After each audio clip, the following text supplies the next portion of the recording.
मंडळी, लग्नानंतर होईलच प्रेम या मालिकेचा आजचा म्हणजेच 19 जानेवारीचा रिव्ह्यू तुम्ही ऐकत आहात. आजचा भाग थोडा मागवून दाखवला बरं का त्यांनी. आज आता काव्या ते म्हणते ना, शेवटी पार्थला काल एपिसोडच्या शेवटी शेवटी प्रेमात पडलो तर दोघे एकत्रच पडलो ना देशमुख. ठीक आहे हो देशमुख, मला आणि माझ्या पतंगाला तुमच्या हातनं कटणं पण मंजूर आहे. असं जेव्हा काव्या बोलते तेव्हा पार्थ तिच्याकडे नुसता बघतो आणि चालला जातो तिथून.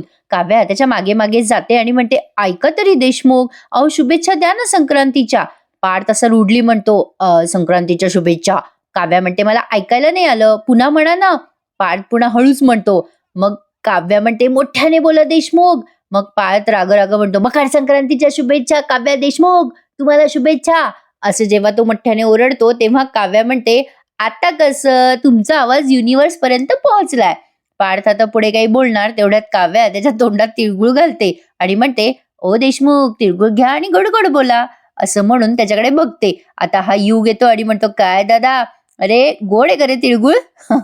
पार्थ त्याच्याकडे रागाने बघतो. मग पार्थ रागाने पाहिल्यावर तो निघून जातो तिथून. आता ही काव्या हसते बर का मनाशीच. मग मानिनी येते तिच्याजवळ आणि तिला जवळ घेते. दोघी सासासुना खुश आहेत, कारण पार्थला त्यांनी मनवायचा ऍटलीस्ट प्रयत्न तर केला ना. आता असं वाटायला लागलंय प्रेक्षकांना हळूहळू की नंदिनी आणि पार्थ अतिभाव खाताय, कारण हे दोघं त्यांचं बेस्ट देण्याचा प्रयत्न करताय. पण असो, रम्या मात्र आता खूप चिडते बरं का काव्यावर आणि म्हणते, खूप झालं आई, आता या काव्याचा काहीतरी बंदोबस्त करायलाच हवा. इकडे नंदिनीबाई तिळगुळाचे लाडू बनवतायत. काल आपण पाहिलं, गुळाचा पाक बी केलाय आणि गरम गरम पाक तिने त्या तिळावर ओतलाय. आता तो पाक गरम असल्यामुळे नंदिनीला बसतो चटका. जीवा आता लगेच फुंकर वगैरे मारतो तिच्या हातावर. नंदिनीला मग छान वाटतं. दोघांमध्ये एक सुंदर असा रोमॅन्टिक सीन आपल्याला इथे दिसत आहे.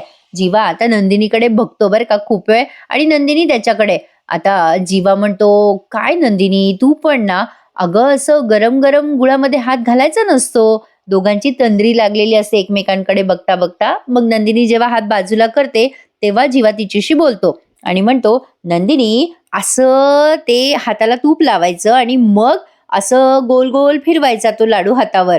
नंदिनी म्हणते, बरं बाबा तुम्हालाच येतं सगळं, मला नाही येत काही, करा तुम्हीच लाडू.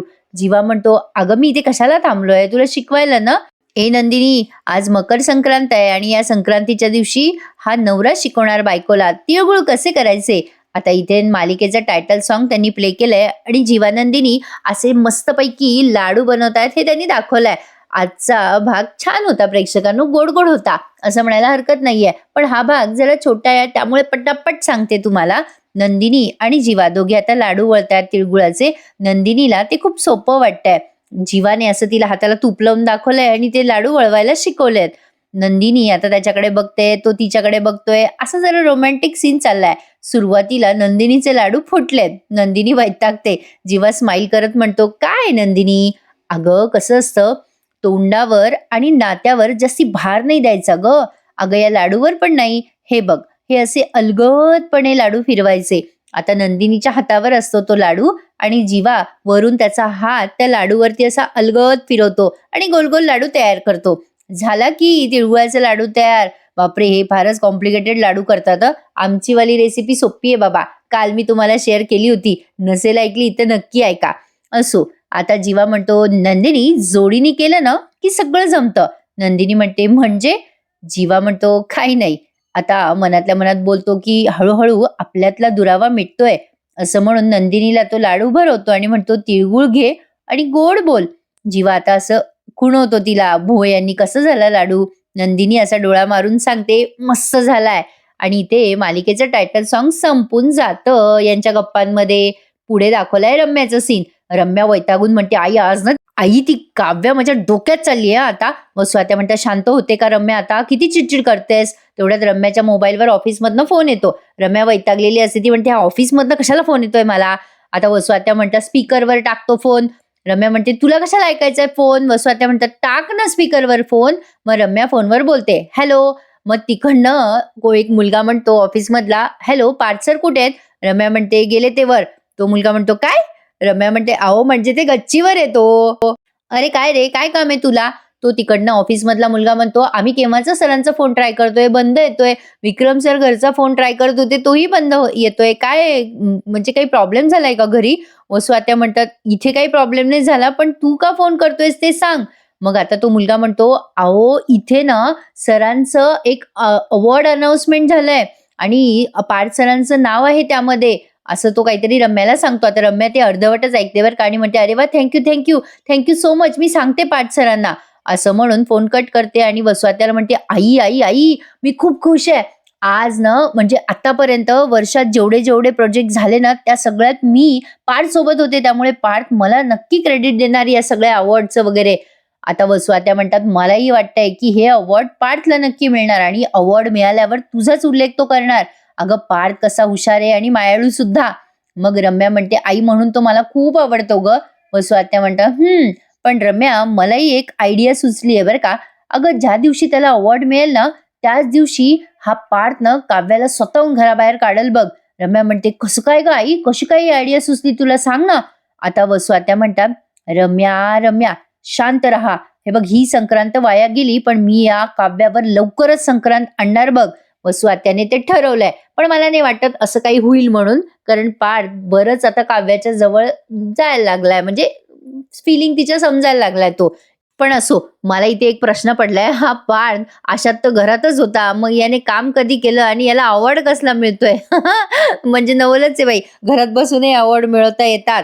असो, काहीतरी गंमत आपलं मालिका म्हटल्यावर काही दाखवतात प्रेक्षकांना. आपलं बघायचं आणि एन्जॉय करायचं. असो, आता वसुआत्याने ठरवलंय की काव्याला लवकरच घराच्या बाहेर काढायचं. पण वाटत नाही वसुआत्याचे प्लॅन सक्सेसफुल होतील. आता ते बोक्याचा नवीन ट्रॅक लावलाय बरं का त्यांनी. तो बोक्या फाडते नाही रम्या काव्याचा. आता ते पुढे दाखवणार आहेत ते बघा.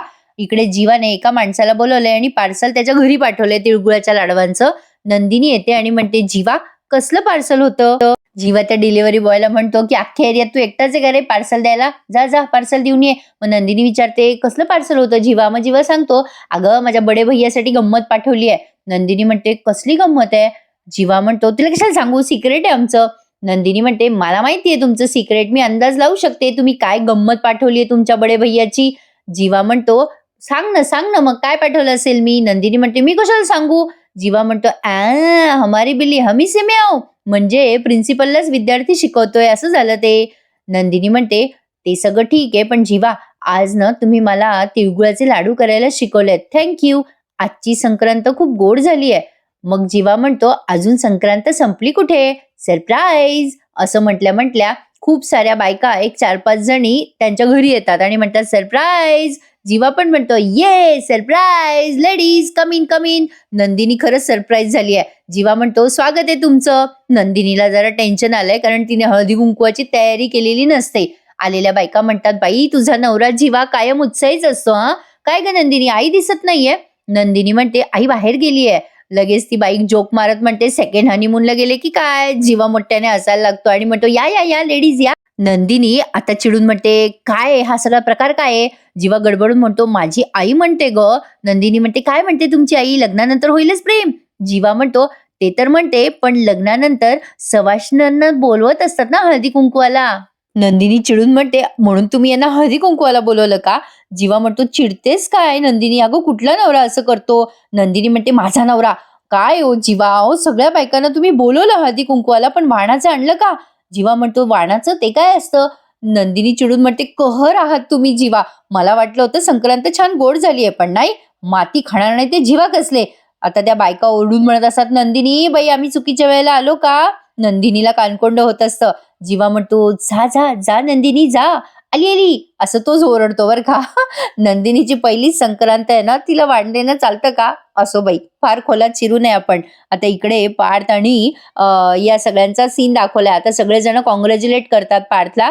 मग मानिनी येऊन विचारते, "काय झालं काय मला सांगा." युग म्हणतो, "अगं आई आपला पार्थ दादा टॉप 30 आर्किटेक्ट पैकी एक पुन्हा सिलेक्ट झालाय अवॉर्डसाठी, म्हणजे नॉमिनेटेड आहे." आता मानिनी त्याला कॉंग्रॅच्युलेशन करते. वसुआत्या म्हणतात, "बाबा पार्थ, तुझ्या आयुष्यातली मोठी अचीवमेंट आहे ही, तुला अभिनंदन." युगंधर म्हणतो, "दादा आता तुला उचलतो मी." मानिनी म्हणते, मेला सोड. अरे तू कुठे उचलतो त्याला? तुझा जीव केवढा, त्याचा केवढा?" पार्थ म्हणतो, "अरे तू पडला असता ना बाबा." युगंधर म्हणतो, जाऊ दे सॉरी, सगळे हॅप्पी आहेत बरं का." युगंधर म्हणतो, "दादा अरे आपण दोघं सेम सेम, मी 5त आलो आणि तू 20 मध्ये आलाय." मग मानिनी म्हणते, "तुझा दादा कायम टॉपर आहे बरं का युग, लक्षात ठेव." युगंधर म्हणतो, "हो माते मला माहिती आहे माझा दादा हुशार आहे." आता तेवढ्यात रम्या या पार्थच्या गळ्यात पडणार असते बरं का, पण पार्थ एकदम तिचा हात धरतो आणि म्हणतो, हो थँक्यू थँक्यू, म्हणजे ती कॉंग्रॅच्युलेशन करायला याच्या गळ्यात पडणार असते डायरेक्ट बरं का प्रेक्षकांनो. पण पार्थने प्रसंग अवधान छान साधलं बरं का, हे मला आवडलं. वसू आत्याला पण कानकोंड होतं, रम्याला पण.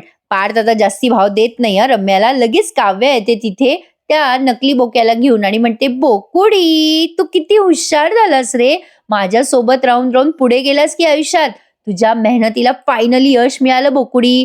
अरे टॉप 30 मधून टॉप 20 मध्ये आलास ना, तसाच बोक्या टॉप 20 मधून तू टॉपर होऊन दाखवच. नाही मला माहिती आहे तू खूप हुशार आहे, माझा बोका पण खूप हुशार आहे.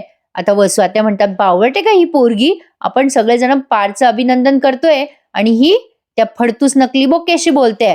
मग आता पार्थ हळूच म्हणतो, त्या माझ्याशीच बोलताय. लगेच रम्या म्हणते, तुझ्याशी?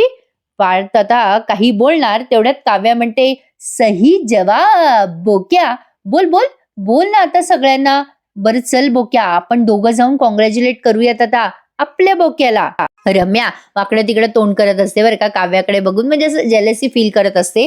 मग काव्या तिथे जवळ येते पार्थच्या आणि रम्याला अशी सरक म्हणून खुणवते. रम्या सरकते बाजूला. काव्या मग पार्थला म्हणते, कॉंग्रॅच्युलेशन देशमुख. पार्थ आता तिला हळूच थँक्यू असं म्हणतो. मानिनी बघत असते या दोघांकडे बरं का. आता काव्या त्या पार्थचा हात सोडायला काही तयार नाहीये. तिने शेकहँड केलेलं असतं ना पार्थला. पार्थ हात सोडवत असतो, पण काव्या घट्ट हात धरून असते. पार्थला आता थोडंसं कसं तरी होतं की अशी काय करते काव्या सगळ्यांसमोर. शेवटी पार्थ जरा बघायला लागतो तिच्याकडे. तेव्हा काव्या हळूच म्हणते, अहो देशमुख, हात नाही छोडना, साथ नाही छोडना, असं म्हणून त्याला गोल फिरवते बरं का पार्थला. आजचा हा भाग तुम्ही टीव्हीवर बघायला मिस करू नका, छान दाखवलाय त्यांनी. मानिनी आणि युगंधर आता हसायला लागतात पार्थला. काव्या पण हसते आणि म्हणते, 3 cheers फॉर पार्थ देशमुख, हे पे रे. युगंधर पण म्हणतो, हे पे रे. मानिनी म्हणते, अरे ते अवॉर्ड फंक्शन कधी आहे रे पोरांनो? मग आता युगंधर म्हणतो, अगं आई 3-4 दिवसात आहे. मानिनी म्हणते, अवॉर्ड तर माझ्या पोरालाच मिळणार, खात्री आहे मला. मग युगंधरला खुणवते बरं का काव्य असा डोळा मारून आणि मग मानिनीला म्हणते, आई तुम्हाला असं नाही वाटत का की माझ्या बोकुडीला पण कोणीतरी काही दिलं पाहिजे? माझ्या बोकुडीचा पायगुण आहे बरं का हा. माझा बोका हा घरात काय आला की हा बोका एकदम अवॉर्डला नॉमिनेट झाला. रम्या म्हणते, ए काव्या, अक्कल आहे का तुला? काही पण काय बोलतेस ग? अगं तुझ्या या निर्जीव मांजराचं क्रेडिट आहे का? मी गेल्या वर्षभरापासून पार्थ सोबत मेहनत करते, तर मला काही क्रेडिट नाही का? आता मानिनी म्हणते, ए काव्या तुझं काय मध्येच? अगं पार्थने पण मेहनत केलीये, तू कशाला मध्ये मध्ये घुसतेस? बघा प्रेक्षकांनो, असं असतं. म्हणजे इथे मला एक गोष्ट नमूद करायची आहे, जी गोष्ट आपली नाहीये ना त्या गोष्टीच्या मागे कधी पळू नये. रम्याचा पार्थ कधीच नाही आणि कधीच होणार पण नाहीये. रम्या उगाचच त्याच्या पुढे पुढे करते, पण ती जे कष्ट करते ना त्याचंही क्रेडिट बघा तिला मिळत नाही, कारण तिच्या स्वभावामुळे प्रत्येक वेळेला पुढे पुढे करायची तिची सवय आहे ना. लगेच युगंधर म्हणतो, अगं रम्या तुझं काय ग मध्ये? अगं पार्थ दादाने मेहनत केलीये, पण हा जो बोकुडी आहे ना तो लकी चाम आहे. आता काव्या म्हणते, आहेच माझा बोकुडी लकी चाम. तेवढ्यात आशाताई जीवाने दिलेलं पार्सल घेऊन येतात. पार्थ ते चेक करतो, त्यात काहीतरी चिठ्ठी असते. मानिनी म्हणते, काय रे बाबा पार्थ, अरे कोणाची चिठ्ठी आहे, कोणाचं पार्सल आहे? पार्थ म्हणतो, आई जीवाची आहे आणि त्यात लिहिलेलं असतं, लव्ह यू देशमुख फॅमिली. बडे भैया तुझा अभिमान वाटतोय, तू पुरस्कारासाठी नामांकित आहेस ना, तुझं अभिनंदन. पार्थ ती चिठ्ठी वाचतो आणि त्या चिठ्ठीची पपी घेतो, कारण त्याला जीवाची खूप आठवण येते ना म्हणून. मानिनी म्हणते, बघा कुठल्याही गोष्टीचा शेवट गोड होतोच, जर सुरुवात गोड केली तर शेवट नक्कीच गोड होतो, असं म्हणून मानिनी खूप भावूक होते आणि त्या जीवाने पाठवलेल्या तिळगुळातल्या लाडवापैकी एक लाडू पार्थला खाऊ घालते आणि म्हणते, बघ पार्थ, तुझ्या भावाने सगळ्यात आधी तुझं तोंड गोड केलं. रक्ताची नाती घट्ट असतात, असतातच म्हणा, काही काही गोष्टींमध्ये अपवाद आहेत. असो, आता व्यक्ती तितक्या प्रकृती. पण आता पार्थ भावूक झालेला असतो जीवासाठी, हे काव्याला कळतं. आता हा पुढचा सीन त्यांनी दाखवलाय नंदिनी आणि जीवाचा. आता शेवटचं सीन तुम्ही बघत आहात. नंदिनीने तिळगुळ दिलेत बरं का सगळ्या बायकांना. सगळ्या बायका कौतुक करतात त्या लाडवाचं. बाई काय ते कौतुक त्या तिळगुळाच्या लाडवाचं, आज विचारू नका प्रेक्षकांनो. इकडे मानिनी पार्थ जवळ येतात एकमेकांच्या. हा सीन जरा इमोशनल दाखवला त्यांनी, म्युझिक वगैरे बराच वेळ लावलाय त्या सीन मध्ये. रम्याचा अगदी अंगाचा तिळपापड झालाय. तिला कसं तरी होतं की कुठल्याच गोष्टीत तिला क्रेडिट मिळालेलं नाहीये म्हणून. इकडे बायका म्हणतात, बाई नंदिनी काय छान झालेत ग तिळगुळाचे लाडू, जास्ती नरम पण नाही आणि जास्ती कडक पण नाही, खूप छान. जीवा आता खुश झालाय बरं का. कारण नंदिनी म्हणते, "अ, हो ताई, जीवांनी बनवलेत आज तिळगुळाचे लाडू." मग त्या बायका म्हणतात, "अगं बाई नंदिनी, काय भाग्यवान आहे, सांगतेस काय? तुझ्या नवऱ्याने केले लाडू? खरंच गं बाई, असा इतका छान लाडू करणारा नवरा तुला मिळाला, भाग्यवानच आहेस हं." आता त्या दुसऱ्या बायका लगेच चर्चा करायला लागतात इतरांच्या घरातल्या लाडवांची. ती एक बाई म्हणते, "त्या जोशीबाईंनी दिलेले लाडू खाल्ले का?" जीवा म्हणतो, "नाही हो, काय झालं त्यांच्या लाडवांचं?" ती बाई म्हणते, "अहो, त्यांनी वाटीत घालून सुपाऱ्या दिल्यात, की ते तिळगुळाचे लाडू काही कळायलाच तयार नाही." जीवा मुद्दाम आपला काहीतरी रिस्पॉन्स देतोय बरं का त्या बायकांना. "काय म्हणतात ताई, खरंच?" आता त्या बाई म्हणतात, "अहो, त्यांच्या घरचे तिळगुळ खाल्ले ना, की रात्रभर झोप येणारच नाही, समजून घ्या." म्हणजे पोटात गडबड होते. जीवा म्हणतो, "नाही, नाही, आमच्या घरचे तिळगुळ छान आहेत बरं का." आता ती ग्रीन कलरवाली साडी आहे ना, त्या ताई म्हणतात, "अगं बाई नंदिनी, भाग्यवान आहेस तू, किती छान नवरा मिळाला तुला. आजकाल बायकोसाठी कुठलेच नवरे एवढं करत नाहीत हं." असं काही नाही हां प्रेक्षकांनो. प्रत्येक नवरे आपापल्या बायकांसाठी बरेच एफर्ट घेतात. कोणी कसं तर कोणी कसं. आता प्रत्येक नवऱ्याला स्वयंपाक येईलच असं नाही ना. म्हणजे नवऱ्याचे एफर्ट बायकोला दिसले पाहिजे प्रेक्षकांनो. या अशा शेअर करायसारख्या गोष्टी नसतात, असं माझं प्रांजळ मत आहे. असो, तर आता त्या बायका नंदिनीला फील करून देतात, "बाई, तुझा नवरा खूप चांगला आहे. त्याने हळदी-कुंकू अरेंज केलं तुझ्यासाठी. आमचे नवरे तर बाई काही करत नाही." ती बाई म्हणते लाल साडीवाली, "माझा नवरा तर मला एक दिवसही देत नाही. नेहमी आपला बिझनेस, बिझनेस करतात." मग त्या बायका म्हणतात, "गप्पा-टप्पा पुरे झाल्या. चला हळदी-कुंकू द्यायचंय ना." नंदिनीला आता टेन्शन आलंय, वाणात काय द्यावं? त्या बायका म्हणतात, "नंदिनी, अगं शारदाताई का नाही थांबल्या गं हळदी-कुंकवाला?" म्हणजे हिची आई, नंदिनीची आई बरं का. नंदिनी म्हणते, "हो ना, आई जरा विसरली असेल." मग लगेच ती बाई म्हणते, "अगं त्या ताईंकडे आम्ही हळदी-कुंकवाला गेलो ना, त्यांनी खूप छान वाण दिलं बरं का." जीवा म्हणतो, "इतक्या छान गप्पा रंगल्यात तुमच्या, मी तुम्हा सगळ्यांसाठी असं मस्त काहीतरी इनोव्हेटिव्ह बनवू का?" लगेच नंदिनी म्हणते, "हो चालेल ना जीवा, करा ना करा. सगळ्यांना आवडेल काहीतरी खायला." मला पण वाण अरेंज करायला वेळ मिळेल असं नंदिनी तोंडातल्या तोंडात पुटपुटते. त्या बायका म्हणतात, "नको, नको, आता इथे वेळ नको घालवायला. आम्हाला घरी जाऊन स्वयंपाक करायचा आहे." मग ती बाई म्हणते, "अहो, आम्ही नंतर येऊ तुमच्याकडे काही खायला." नंदिनीला आलेलं असतं टेन्शन, की आता या बायकांना हळदी-कुंकू लावल्यावर वाणाचं काय द्यावं? कारण तिने काहीच तयारी केलेली नसते ना. जीवाने अचानक सरप्राईज दिलंय तिला. नंदिनी म्हणते, तुम्ही बसा हं." मनातल्या मनात विचार करते, आता आईलाच फोन करून विचारते, आईने काहीतरी आणलंच असेल वाणाला, असा विचार करते आणि त्या बायकांना म्हणते, "बसा हं तुम्ही ताई, आलेच मी." असं म्हणून ती किचनमध्ये जाते बरं का. आता हां, आगाऊ जीवा त्या बायकांशी तिथे गप्पा मारत बसलाय बरं का आणि त्या बाईला म्हणतो, "ताई, साडी छान आहे बरं का तुमची." मग त्या दुसऱ्या ताई म्हणतात, "जीवा, माझी पण साडी छान आहे बरं का." जीवा त्यांच्याशी टाळ्या मारून गप्पा काय मारतोय, अवघडच आहे बाबा जीवा. असो, जरा दिलखुलास माणूस आहे असं म्हणायला हरकत नाही. नंदिनी गेली आहे स्वयंपाकघरात आणि तिच्या आईला फोन करत असते, पण तिच्या आईचा फोन काही लागेना. आईने फोन बंद करून ठेवलेला दिसतोय. नंदिनी विचार करते, "बापरे! आता काय करू मी? बायकांना काय देऊ वाणाचं? घरात ब्लाउज पीस असतील का? बापरे! मला आईशी बोलावंच लागेल." नंदिनी पुन्हा पुन्हा फोन करते, पण फोन लागतच नसतो आईचा. नंदिनी चिडते आणि विचार करते, जीवा पण ना नको ते घोळ घालून ठेवतात. आता तेवढ्यात प्रेशर कुकरवर एक चिठ्ठी दिसते तिला चिटकवलेली बरं का. नंदिनी ती चिठ्ठी वाचते. काय लिहिलं असेल बरं त्या चिठ्ठीवर? त्यात लिहिलेलं असतं, "चकाचक बाई, तू कुकर मी शिट्टी. जेव्हा जेव्हा तुझ्यावर टेन्शनचं प्रेशर येईल ना, तेव्हा तुझं टेन्शन मी रिलीज करेल. आता मागचं कपाट उघडून बघ." आता नंदिनी ते कपाट उघडून बघते, तर त्यात वाणाचं काहीतरी सामान असतं बरं का. म्हणजे जीवाने नंदिनीसाठी पूर्ण तयारी करून ठेवली आहे. नंदिनी ते वाणाचं सामान बघते आणि खुश होते. आता काय वाणाचं सामान आणलंय त्यासाठी तुम्ही गेस करा बरं का प्रेक्षकांनो, कारण ते उद्याच्या भागात आपल्याला बघायला मिळणार आहे. असो, तर नंदिनीबाईच्या खुश होण्यावरच त्यांनी आजचा हा एपिसोड संपवला. आता उद्याच्या भागात आपण बघू, रम्याला कळलंय की तो बोका म्हणजे नकली बोका म्हणजे पार्थच आहे आणि पार्थ समजून ती त्या बोक्याशी बोलत असते काव्या, म्हणून रम्याला ते सहन झालेलं नाहीये. वसू त्या रम्याला म्हणतात, "त्या बोक्याला संपवूनच टाक आता." आता या रम्याने वसू त्याचं ऐकून तो बोका कापला कोणास ठाऊक आणि ते कापूस कापूस सगळा खाली झालेला असतो. आता ही रम्या जे काही करते ना त्यामुळे काव्या भयंकर संतापली आहे आणि आता मंजुलिकासारखी जोरात ओरडते, "रम्या!" आणि तो आवाज तिचा घुमताना एवढा दाखवलाय की विचारू नका. आता रम्याची केसबिस धरून काव्या तिला आपटते का काय हे उद्याच्या भागात नक्की कळणार. उद्याचा भाग नक्की इंटरेस्टिंग असणार. आज त्यांनी सगळा सणाचाच भाग दाखवलाय. छान वाटला तसा बघायला. पण ओके नॉर्मल असा एपिसोड होता. कॉमेडी जरा कमी होती आज, कारण रोज आपल्याला काहीतरी मनोरंजक बघायची सवय झाली आहे ना. पण बघू उद्या काव्याच्या रागापासून रम्याला कोण वाचवते ते मजा येणार आहे बघायला. काय म्हणता मंडळी, उद्याचा एपिसोड बघणार ना? मग चॅनलला सबस्क्राईब करा. मंडळी, 1,00,000ची फॅमिली पूर्ण होण्यासाठी थोडेच सबस्क्रायबर शिल्लक आहेत. प्लीज आपल्या चॅनलला सपोर्ट करा, चॅनलला सबस्क्राईब करा आणि लग्नानंतर होईलच प्रेम या मालिकेचे खरे रिव्ह्यू एन्जॉय करा फक्त तुमच्या या लाडक्या चॅनलवरती. भेटूयात उद्या पुन्हा एकदा. तोपर्यंत काळजी घ्या स्वतःची. धन्यवाद.